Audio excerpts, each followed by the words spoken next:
pra todo mundo, eu sou a Aline e esse aqui é o meu canal, o Aline e os Livros.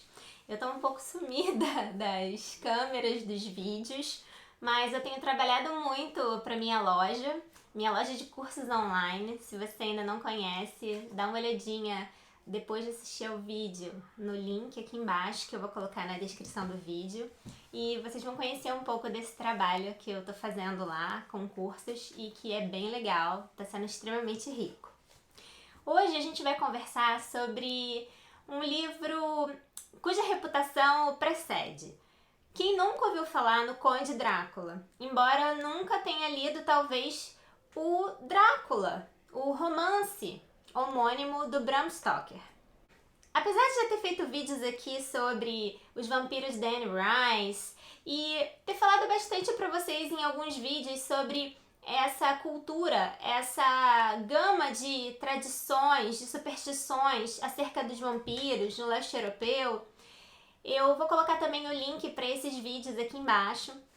E apesar disso, eu nunca tinha lido o próprio Drácula, essa fonte tão rica que fez a imaginação de muitos diretores de filmes, escritores fermentarem. E cada um então recontou a sua história de certo modo. E hoje eu vou contar para vocês então essa história original, essa história prima, que traz então a figura desse conde. Antes disso, eu vou contar para vocês um pouco do Bram Stoker. O Bram Stoker, na verdade, se chamava Abraham Stoker, e por isso daí vem o Bram Stoker. Ele nasceu em 1847 em Dublin, na Irlanda, e ele teve uma vida relativamente anônima. Ele começou a trabalhar desde cedo com a literatura através de ensaios, de críticas literárias, e ele produziu muito nesse sentido. Mais tarde ele se mudou para Londres, ele se formou em advocacia. Em Londres ele trabalhou durante 27 anos numa companhia teatral como diretor. Ele fez uma série de produções em conjunto com atrizes inglesas da época e trabalhou muito nesse sentido. E escreveu também pequenos contos, escreveu outros romances que são bastante desconhecidos aqui no Brasil e não sei se na Irlanda o povo tem um interesse em se aprofundar pelos outros romances do Bram Stoker, mas o fato é que esse romance saltou à vista muito tempo depois. Quando ele foi publicado, em 1891, a tiragem inicial foi de 3.000 exemplares e ele não recebeu nem críticas negativas nem positivas no jornal. Então parece que seria uma espécie de romance anódino, alguma coisa sem maior impacto na sua época. E hoje em dia, na verdade não só hoje em dia, mas o século XX já demonstra esse interesse, essa sede pelo personagem, pela natureza do Drácula, a natureza das coisas que estão entre o céu e a terra, a natureza das coisas que estão entre esse domínio das crendices, dos mitos, das lendas e o domínio da ciência. Então o Bram Stoker traz essa dimensão, essa faísca desse personagem que vai ser tão famoso pra gente. Embora eu nunca tenha visitado o leste europeu, o Bram Stoker fez muitas pesquisas e é por isso que ele consegue descrever muito bem esses cenários por onde o nosso personagem, o Jonathan, vai passar. Então ele vai descrever Bucareste, vai descrever o folclore romeno, vai descrever o contato com ciganos, com húngaros. Então essa cultura, esses hábitos daquela região vão ser bastante trabalhados, principalmente nos 4 primeiros capítulos do livro. Mas o interessante é que parece que o que motivou realmente tanto a pesquisa sobre esse universo dos vampiros, das lendas, e o próprio romance que ele veio a escrever foi um pesadelo que ele teve, um sonho realmente muito perturbador. Antes do livro se apresentar propriamente pra gente, o próprio Bram Stoker assina um prefácio dizendo que tem plena consciência da absurdidade das histórias que ele vai trazer ali, através daquele manuscrito que ele disse ter mantido inalterado. Essa história então intacta, que a gente está prestes a começar a ler, a gente deve ter então essa consciência do inacreditável. Mas o próprio Bram Stoker vai dizer que não tem nenhuma dúvida quanto à veracidade daqueles testemunhos, a veracidade daquelas experiências que aquelas pessoas tiveram, já que essas pessoas são muito próximas dele, são amigos. Ele próprio é amigo do casal Harker, é amigo do grande cientista, do médico, doutor Van Helsing, que aqui no livro assume esse pseudônimo, já que é importante para o nosso autor, que está escrevendo esse prefácio, que a imagem desse famoso cientista não seja alvo de ataques, que ele não tenha a sua reputação abalada ao ser envolvido numa história desse tipo. Então, o Van Helsing é o único personagem que tem o seu nome modificado na história. Os demais são personagens reais.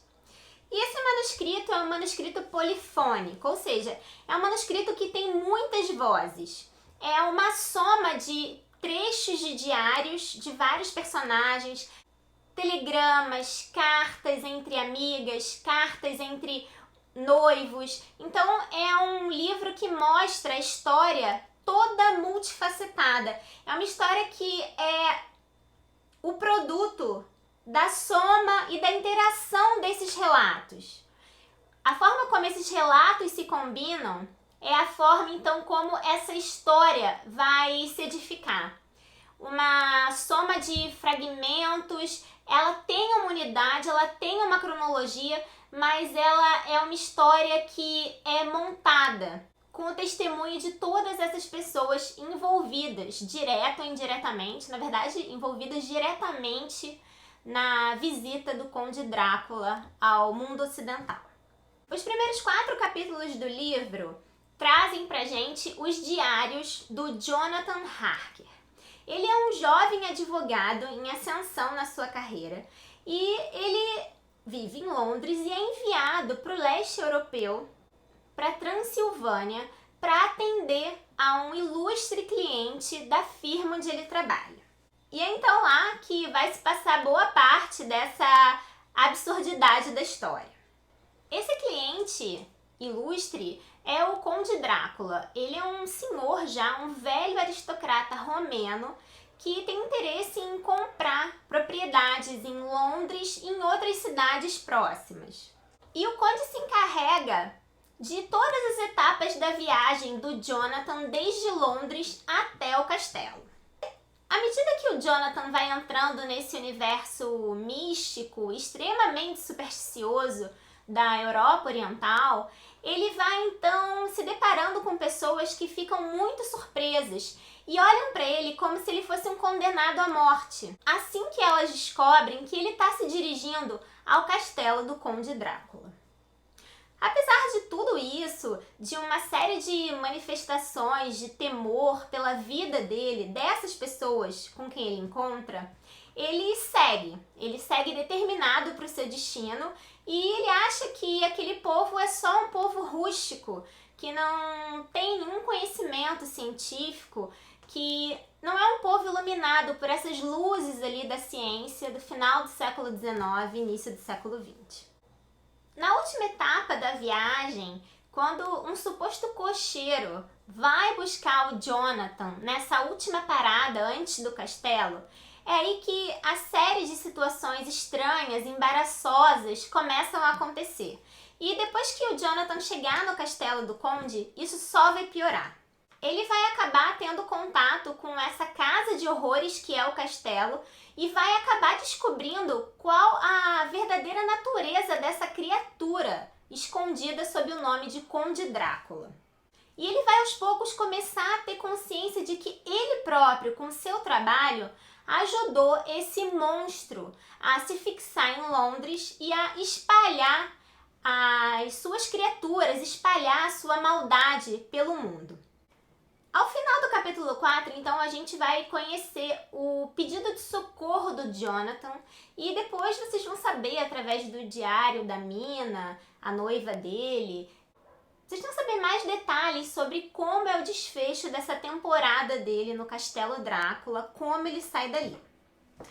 Em seguida, a gente sai desse universo e vai ser lançado na Londres, em algumas cidades próximas, para onde viajam a Lucy e a Mina, duas grandes amigas. A Mina, ela é noiva do Jonathan e ela tá então fazendo companhia para Lucy enquanto o noivo tá na Transilvânia. A Lucy é uma personagem importante, embora não fique muito tempo na nossa história, porque é ela que vai reunir esse grupo que vai seguir em viagem contra o Conde Drácula. A Lucy é uma moça muito bonita que recebe no mesmo dia 3 propostas de casamento. A proposta do Dr. John Seward, que é um psiquiatra, diretor de um hospício. A proposta do Lord Arthur, um lord inglês, que é realmente o sortudo que vai ter a sua proposta aceita. E o Quincy Morris, que é um americano amigo do Arthur, que também se encantou com a beleza e com a jovialidade da Lucy. Então são os amores pela Lucy que vão reunir esses 3 homens, além dos laços de amizade. E é pela amizade que o Arthur tem por esse médico, por esse psiquiatra, que ele vai pedir ao amigo para que veja a noiva, que está cada vez mais adoentada, mais fraca, e ele não sabe o que está acontecendo. O Seward, o psiquiatra, vai então visitar essa moça que o rejeitou, vai examiná-la e vai achar uma série de incongruências nos sintomas dela, no estado geral de saúde, e vai então resolver pedir ajuda do seu mestre, do seu grande professor, o grande holandês Van Helsing. E é ele que vai entrar na história e vai então nos mergulhar numa série de buquês de flores de alho, crucifixos e uma série de amuletos de objetos que deveriam então afastar a presença de um vampiro. Apesar de todas essas tentativas de transfusões de sangue, o Van Helsing vai perder a batalha contra o Conde Drácula e a Lucy vai morrer. A Lucy e a mãe vão falecer e o Van Helsing vai se dar conta de que a Lucy se transformou numa morta-viva. Remexendo nas coisas da Lucy, ele busca alguma pista que o leve a entender por que a Lucy foi escolhida por esse vampiro, o que aconteceu na vida dela, e ele encontra as cartas escritas pela Mina. A Mina era uma grande amiga da Lucy, e então através da Mina o Van Helsing vai conhecer o casal Harker. O casal Harker agora já oficializou a sua união numa espécie de hospital em Bucareste, onde o Jonathan ficou internado durante muitas semanas, tentando se recuperar de uma espécie de febre cerebral. Então a Mina vai ter notícias dele através desse lugar, de uma carta enviada por uma das freiras enfermeiras. E é assim então que esse grupo vai ser reunido. Então nós temos aqui 5 homens e uma mulher. Nós temos o Van Helsing, que vai liderar o grupo. Nós temos o Jonathan, a primeira vítima. Temos o Seward, o psiquiatra, que é diretor de um hospício que fica exatamente ao lado da propriedade comprada em Londres pelo Conde Drácula. A gente tem, além disso, o noivo, viúvo, o Arthur, e o amigo dele americano, o Quincy Morris. E temos a Mina, que é expert em taquigrafia, e o romance nesse sentido é bastante feminista, porque mostra que a Mina, ela pensa como um homem, ela tem o cérebro bastante avançado, ela trabalha bem com ideias, ela é bem organizada, então ela consegue reunir todas as pistas do Conde, ela consegue reunir e trabalhar dessa forma mais objetiva com Van Helsing. E nesse sentido a Mina vai ter um papel muito importante nesses avanços das descobertas deles na caça ao Conde Drácula e na caça a essas caixas de terra das quais ele precisa para poder manter a sua energia, ou o que quer que seja que o mantém com essa natureza de vampiro. Então, o Van Helsing e a Mina vão trabalhar juntos nessa organização das pistas e no projeto de combate ao vampiro. Então esse grupo ele vai acabar expulsando literalmente o Drácula, com a ajuda do Van Helsing e dos seus conhecimentos sobre amuletos, objetos sagrados, hostes. Eles vão então santificar todas as caixas de terra e o conde vai fugir pelo mar. Agora não se trata mais de expulsar o conde, porque nessa empresa de procurar as caixas de terra, a Mina acabou ficando mais vulnerável, desprotegida, e não só ela foi mordida pelo Drácula, mas ele lhe deu de beber do seu próprio sangue. Então, em pouco tempo, a Mina se transformaria numa espécie de noiva Drácula. Ela seria então uma vampira tão imortal, tão sanguinária, implacável quanto o Drácula. Então esse grupo vai se dirigir para o castelo do conde e é lá então, nesse trajeto e no próprio caminho, no próprio bosque que circunda o castelo, que vai acontecer uma série de eventos e vai acontecer também o desfecho da nossa história. Mas isso tudo, esses detalhes, todos esses passos, vocês podem ler e se deliciar com essas narrativas. Porque apesar de ser um livro ligeiramente grosso, é um livro muito rápido. E é um livro que dá vontade de ler. Então você tem vontade de devorar o livro. Você vai lendo e lendo e lendo e lendo. E uma informação que falta num diário, você espera encontrar no relato seguinte. Então, como existe essa ponta, esse alinhavo de uma carta para outra, de um diário para o outro, a gente vai então atrás, a gente vai costurando a história, tentando reunir as informações, tentando a gente mesmo, à luz desses diários, unificar a história, transformar aquele manuscrito na história, naquela experiência que aquelas pessoas viveram. Então é muito interessante. Eu confesso pra vocês que eu esperava mais da personagem do Conde Drácula. Eu achava que ele seria mais rico psicologicamente e achei que ele teria uma série de vantagens sobre outros vampiros. E na verdade ele parece um vampiro bem mais vulnerável e bem mais fraco do que, por exemplo, os vampiros da Anne Rice e outros personagens vampiros da história. E também fiquei bastante decepcionada com a personagem do Van Helsing, que parece mais um xamã, um curandeiro. É claro que ele tem os relatos, ele tem esse conhecimento das lendas, além do conhecimento científico, mas eu não sei. Depois me digam aqui embaixo o que vocês acharam. Eu esperava mais do Van Helsing. Eu achei que ele seria um outro tipo de doutor, que ele teria um outro tipo de mentalidade, mas aqui é essa figura caracterizada e eu achei que apesar disso vale muito a pena.